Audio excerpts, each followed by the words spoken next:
Hai sobat semua, apa kabar? Baik kan? Semoga kalian semua sehat selalu, bahagia selalu dan banyak rezeki. Kali ini Mimin mau melanjutkan cerita dari novel Menantu yang Diremehkan. Semoga cerita ini bisa menghibur kalian semua ya, dan bisa menemani hari-hari kalian semua. Oh iya, jangan lupa bantu like dan komen ya biar Mimin tambah semangat uploadnya. Kalau begitu yuk langsung saja ke ceritanya, cekidot.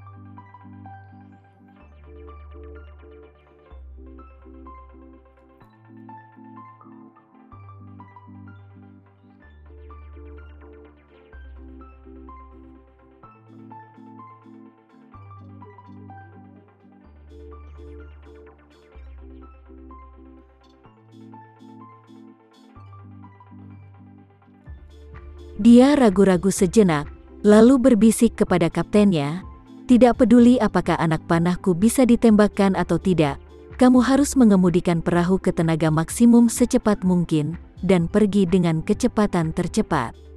Pria ini terlalu kuat, semakin jauh kita darinya, semakin baik." Sang kapten segera meletakkan tangannya di persneling tenaga mesin, dan pada saat yang sama berkata kepada ketua rekan di sebelahnya, "Setelah Mr. Christian menembakkan panah kedua, kamu akan segera mengisi kemudi ke kiri, dan aku akan melakukannya. Maksimalkan tenaga kuda." Pada saat yang sama, petugas pertama langsung berkata, "Siap Kapten, aku mengerti." "Oke segera." Kapten itu mengangguk, dan memandang Mr. Christian ke samping dengan gugup. Dia menarik napas dalam-dalam, lalu segera menarik pelatuknya dan menembakkan panah dingin mematikan itu. Setelah itu, dia langsung berteriak, "Mundur! Cepat mundur!" Kapten dan perwira pertama segera mulai bekerja sama, mengendalikan kemudi penuh kapal ke kiri dan bersiap untuk melarikan diri dengan kecepatan penuh. Pada saat dia menembakkan anak panahnya, Tama sudah merasakan bahwa anak panahnya akan datang. Dia ingin meraih dan meraihnya, tapi tiba-tiba menyerah. Karena dia memperhatikan bahwa panah otomatis tidak datang ke arahnya. Sebaliknya, itu berarah ke Raya di sampingnya. Saat berikutnya, Raya tiba-tiba merasakan sakit yang menusuk di pahanya. Dia berteriak kesakitan, dan melihat ke bawah, kaki kanannya telah sepenuhnya ditembus oleh anak panah. Rasa sakit yang parah membuatnya mengatupkan giginya, dan hatinya sangat terkejut. Kenapa mereka menembakkan panah ke kakiku? Begitu dia memikirkan hal ini, dia segera merasakan ada energi yang kuat mengalir dari luka ke seluruh tubuhnya di sepanjang pembuluh darahnya. Dia adalah seorang wanita seni bela diri, memiliki kekuatan internal tertentu, dan tiba-tiba menyadari bahwa jenis anak panah ini hanyalah racun yang dapat membunuh orang. Wajahnya tiba-tiba menjadi pucat, namun, setelah beberapa saat, dia merasa lega lagi. "Di tangan pria di depanku, aku agak tidak mampu bertahan atau memohon untuk mati. Tidak peduli apa, aku akan segera mati karena racun. Dengan cara ini, identitasku tidak akan pernah bisa dipublikasikan, dan itu tidak akan menimbulkan masalah bagi ayah."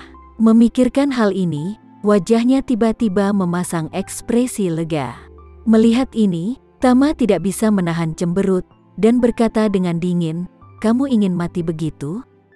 Jangan khawatir, semakin kamu ingin mati, semakin sedikit aku akan membiarkanmu mati begitu mudah." Karena itu, Tama segera meraih pergelangan tangan Raya Sucipto dan menekan ujung jarinya untuk menembus jejak energi spiritual dari nadinya untuk menghilangkan racun yang mulai menjalar di tubuhnya. Pada saat yang sama Tama sementara menyegel semua sendi meridiannya, membuatnya benar-benar tidak bisa bergerak dan mematung. Setelah memastikan Raya aman, dia melemparkan anak panah pertama yang ada di tangannya ke kapal yang hendak kabur. Mr. Christian sedang menatap mereka berdua, ingin melihat kapan Raya diinfeksi oleh racun dan mati, tetapi dia pernah mengharapkan akan ada bayangan hitam terbang di depannya. Segera setelah bayangan itu mendekat, dia merasakan sakit yang menusuk di dahinya. Detik berikutnya, baut panah menembus kepnya, membunuhnya di tempat. Ketika kapten dan awak kabin lainnya melihat pemandangan ini, mereka semua ketakutan. Sang kapten tersentak dan mendorong tongkat pengatur tenaga dengan kuat. Dia berseru dan berteriak, "Mengapa kapal ini bergerak sangat lambat?" Petugas pertama memegang kemudi dan berteriak dengan suara serak, "Kapten, kemudi kiri penuh. Sulit untuk mempercepat saat memutar di tempat, tunggu saja sampai berbelok." Tepat ketika kapal sangat ingin berbalik untuk melarikan diri, Tama mengambil beberapa langkah di geladak dan tiba-tiba melompat, dan ya, Tama sudah melompat ke geladak lawan. Saat ini juga, seorang anggota kru mengejang karena terkejut, "Kapten, orang itu melompat ke kapal kita." Orang-orang di kapal itu sangat ketakutan sehingga mereka berteriak dengan histeris. Saat ini, sama sekali tidak ada seorang master di kapal yang masih bisa melawan Tama.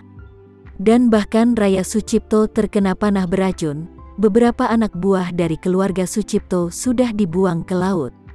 Dan sisanya sudah mati. Sisanya adalah Mr. Christian. Dia sendiri adalah seorang pembunuh yang tersembunyi di dalam perahu, dan bahkan Nona Raya Sucipto sama sekali tidak mengetahui keberadaannya. Namun, dia sekarang sudah benar-benar mati. Satu-satunya orang yang tersisa di kabin saat ini, hanya ada kapten dan kepala pasangan, dan tersisa beberapa pelaut. Mereka tidak pernah berlatih seni bela diri, jadi mereka bukanlah lawan Tama.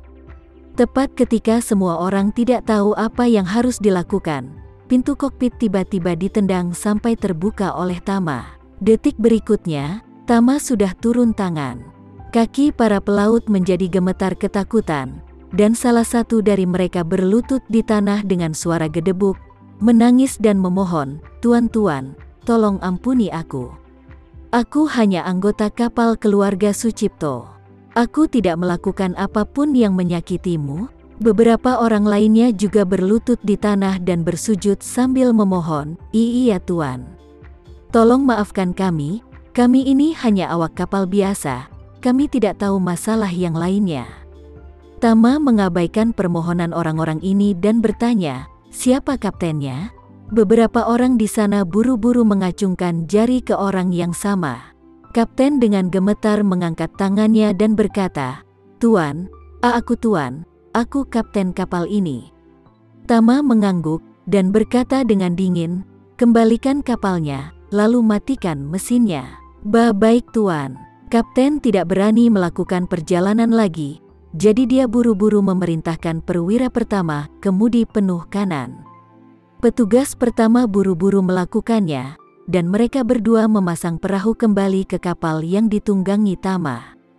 Setelah itu, Tama berkata dengan suara dingin, "Semuanya dengarkan aku, taruh kepalamu di tanganmu, berbaris di geladak dan naik ke kapalku."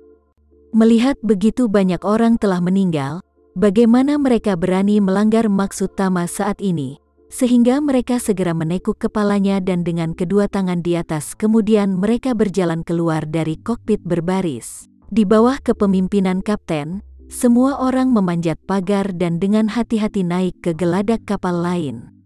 Sementara itu Raya Sucipto masih berdiri di sini saat ini, sama sekali tidak bisa bergerak. Tapi untungnya, ada aura yang diberikan Tama, jadi kejadian tadi tidak akan mengancam nyawa untuk saat ini. Pada saat ini, Tama menarik kapten ke arah Raya Sucipto dan berkata, "Ayo, katakan padaku, kenapa pria itu tadi menembak gadis cantik di sampingku dengan panah?" Ekspresi sang kapten menjadi kusut, dan kemudian dia berkata, "Itu.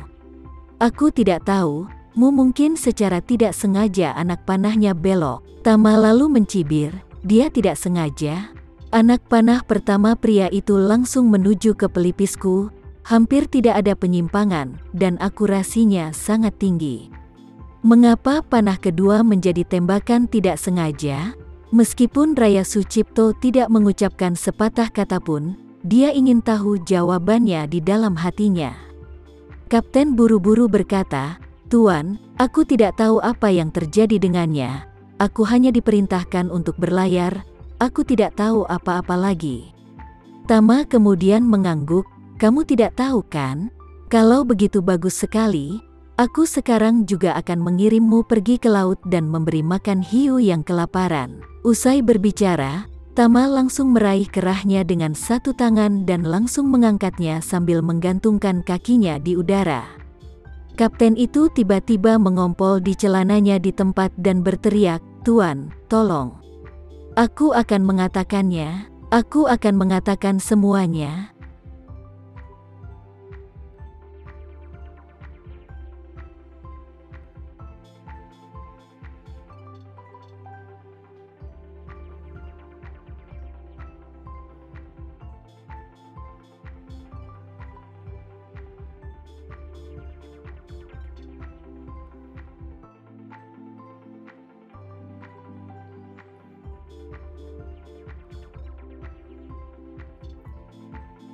Sekian dulu ya cerita kali ini, kita lanjutkan lagi ceritanya di lain waktu. Oh iya, bagaimana menurut kalian? Semoga bisa sedikit menghibur kalian semua. Jangan lupa like, share dan komen ya. Untuk teman-teman yang baru nonton jangan lupa subscribe-nya. Hehehe, kalau ada teman-teman yang ingin gabung langganan bisa langsung gabung saja untuk dapat fitur yang menarik dan sedikit membantu Mimin. Terima kasih sudah menonton, sampai jumpa lagi. Bye bye bye.